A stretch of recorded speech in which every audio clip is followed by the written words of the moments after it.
Welcome to Judy's kitchen. Judy's கிச்சன்ல இன்னைக்கு நம்ம மைசூர் பாக் எப்படி பண்றது பார்க்கலாமா? இது வரைக்கும் எங்க சேனலை சப்ஸ்கிரைப் பண்ணாதவங்க சப்ஸ்கிரைப் பண்ணுங்க. அப்படி பக்கத்துல இருக்க பெல் பட்டனையும் கிளிக் பண்ணுங்க.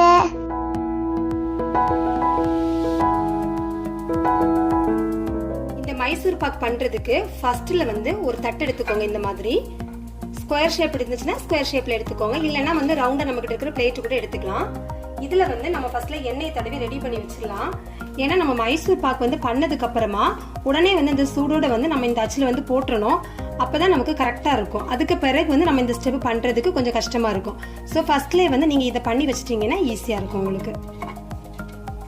மைசூர் பாக் பண்றதுக்கு ஃபர்ஸ்ட்ல கடலை மாவு வேணும். இந்த மெஷரிங் கப்பால 2 கப் எடுத்திருக்கிறேன். இந்த மாவு ஃபர்ஸ்ட்ல நம்ம சலிச்சு எடுத்துடலாம்.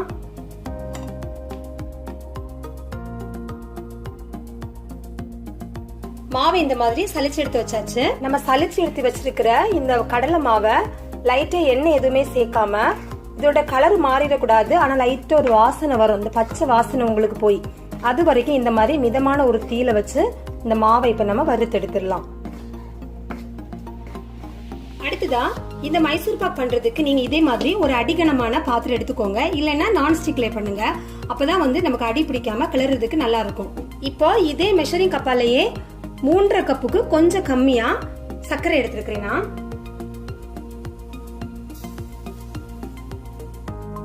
இதுல 1/4 லிட்டர் தண்ணி சேர்க்கலாம்.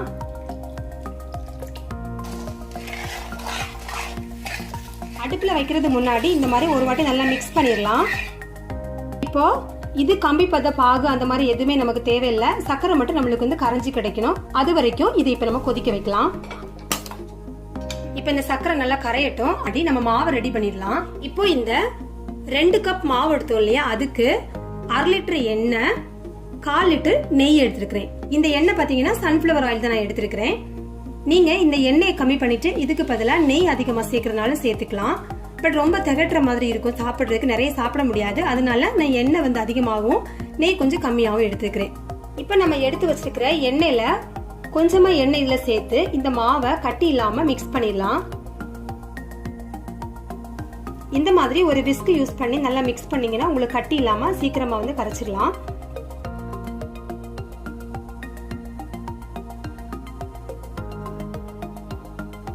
இந்த மாதிரி கட்டி இல்லாம ஒரு தோசை மாவு பதத்துல நம்ம கரைச்சிருக்கிறோம்.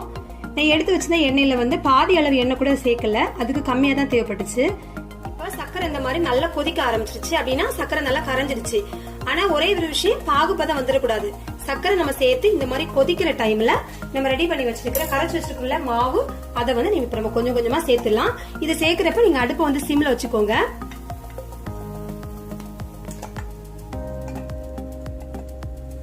அதுக்கப்புறம் கைவிடாம இந்த மாதிரி நீங்க கிளறிட்டே இருக்கணும். இந்த மைசூர் பாக் பண்றப்ப ரொம்ப இம்பார்ட்டன்டான விஷயம் நம்ம கைவிடாம இதை கிளறிட்டே இருக்கணும். அதுதான் முக்கியமான ஒரு விஷயம். மாவு நம்ம இதுல ஆட் பண்ற டைம்ல நம்ம அடுப்பு சிம்ல வச்சிருந்தோம் இல்லையா, இப்ப எல்லாத்தையும் மிக்ஸ் பண்ணி நல்லா விட்டதுக்கு அப்புறமா அடுப்பு மீடியம் ஃப்ளேம்ல வச்சுக்கோங்க. 2 நிமிஷம் நீங்க இந்த மாதிரி கிளறப்ப மாவு நல்லா இந்த மாதிரி கொதிக்க ஆரம்பிக்கும். இந்த டைம்ல நம்ம மீதி இருக்கிற எண்ணெயில திருப்பி ஒரு பாதி அளவு எண்ணெய் இதுல சேர்த்துலாம். எல்லா எண்ணெயுமே ஒட்டுமொத்தமா சேர்க்காதீங்க. இந்த எண்ணெய் சேர்த்ததுக்கு அப்புறமா மறுபடியும் நம்ம கைவிடாம கிளறிட்டே இருக்கணும். இந்த எண்ணெய் எல்லாமே இந்த மாவு நல்லா உள் வாங்கும். உள் வாங்கினதுக்கு அப்புறமா தான் அடுத்ததான் நம்ம மீதி இருக்கிற எண்ணெய் எல்லாம் சேர்த்து பாத்தீங்கன்னா நம்ம சேர்த்த எண்ணெய் எல்லாமே ஃபுல்லா அந்த மாவு உள் வாங்கிடுச்சு. இப்ப மீதி இருக்கிற எண்ணெய் சேர்த்துடலாம். திரும்பவும் இந்த மாதிரி நல்லா கைவிடாம கிளறுங்க. மறுபடியும் 1 நிமிஷத்துக்கு அப்புறமா நம்ம நெய் எடுத்து வச்சிருக்கிறோம் இல்லையா, அதுல கொஞ்சமா சேர்க்கலாம். சேர்த்து இதே 1 நிமிஷம் நல்லா கிளறிடுங்க. நம்ம எடுத்து வச்சிருந்த 1/4 லிட்டர் நெய்யை 3 வாட்டியா நீங்க இந்த மாதிரி சேர்த்து மிக்ஸ் பண்ணா போதும்.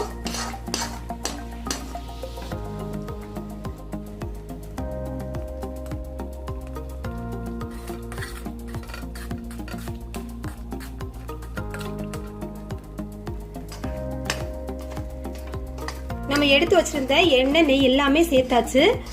இப்போ நல்லா இந்த மாதிரி வெந்து உங்களுக்கு ஒரு ஒட்டாத பதத்துல இந்த மாதிரி வரும். இப்ப நம்ம ரெடி பண்ணி வச்சிருக்கிறோம் இல்லையா அந்த ட்ரே, அதுல இதை எடுத்து ஊத்திடலாம்.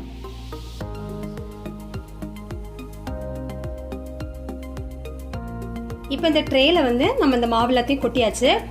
இது கொஞ்சம் நல்லா ஆறட்டும். ஆறுனதுக்கு அப்புறமா நம்ம வந்து கட் பண்ணிக்கலாம். நல்லா சாஃப்டா தான் இருக்கும் உங்களுக்கு ஆறுனதுக்கு அப்புறம் கட் பண்றதுக்கும். அதனால கொஞ்சம் ஒரு 10 நிமிஷம் நல்லா இதை ஆறட்டும். இப்போ இது கொஞ்சம் ஆறுனதுக்கு அப்புறமா ஒரு 15 நிமிஷத்துக்கு அப்புறமா நம்ம இதை கட் பண்ணிடலாம்.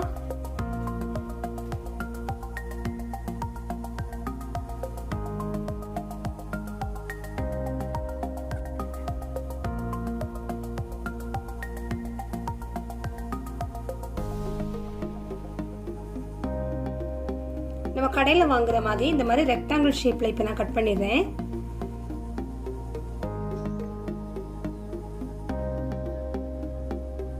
இப்ப இந்த மாதிரி நல்லா கட் பண்ணி விட்டுட்டு சைட்லயும் இந்த மாதிரி நல்லா இலக்கி விட்டுருங்க. கத்தியால இந்த மாதிரி சைட்ல நீங்க பண்ணிட்டீங்கன்னா உங்களுக்கு எடுக்கிறதுக்கு வந்து ஈஸியா இருக்கும்.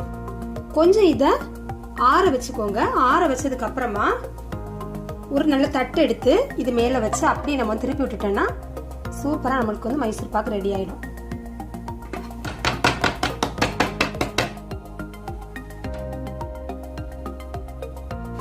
இப்ப நம்மளுடைய சூப்பரான மைசூர் பாக்கு ரெடி ஆயாச்சு. இந்த மைசூர் பாக்கு உங்களுக்கு வேகிறதுக்கு கரெக்டா 15 நிமிஷம் தான் ஆகும். நீங்க இன்னும் அளவு வந்து கம்மியா எடுத்துக்கிறது, 1 கப் அந்த மாதிரி அளவு எடுத்துக்கிறதுனா நீங்க சர்க்கரையோட அளவு எல்லாமே கம்மி பண்ணி நீங்க அதுக்கேற்றபடி நீங்க எடுத்துக்கலாம். அப்ப இன்னும் வந்து உங்களுக்கு டைம் கம்மியா தான் இருக்கும். ஸோ கொஞ்சம் டைம்லயே வந்து சூப்பரான மைசூர் பாக்கு நம்ம கடையில வாங்குற மாதிரி நல்ல டேஸ்டா வீட்லயே நம்ம செஞ்சிடலாம். இப்ப இதை வந்து நான் உங்களுக்கு உடைச்சி காமிக்கிறேன். பாருங்க இது எவ்வளவு சாஃப்டா இருக்கு அப்படின்னு. இந்த மைசூர் பாக் பாத்தீங்கன்னா எவ்வளவு நாளும் சாப்பிடலாம். ஏன்னா நம்ம நெய் கம்மியா தான் சேர்த்திருக்கோம். அதே டைம்ல வந்து நல்ல சாஃப்டா இருக்கும். நிறைய வந்து நமக்கு சாப்பிடலாம், திகட்டுற மாதிரி இருக்காது. சூப்பரா இருக்கும். கண்டிப்பா இந்த ரெசிபியை நீங்களும் ட்ரை பண்ணி பாருங்க. இந்த வீடியோ பிடிச்சிருந்துச்சுன்னா லைக் பண்ணுங்க, ஷேர் பண்ணுங்க.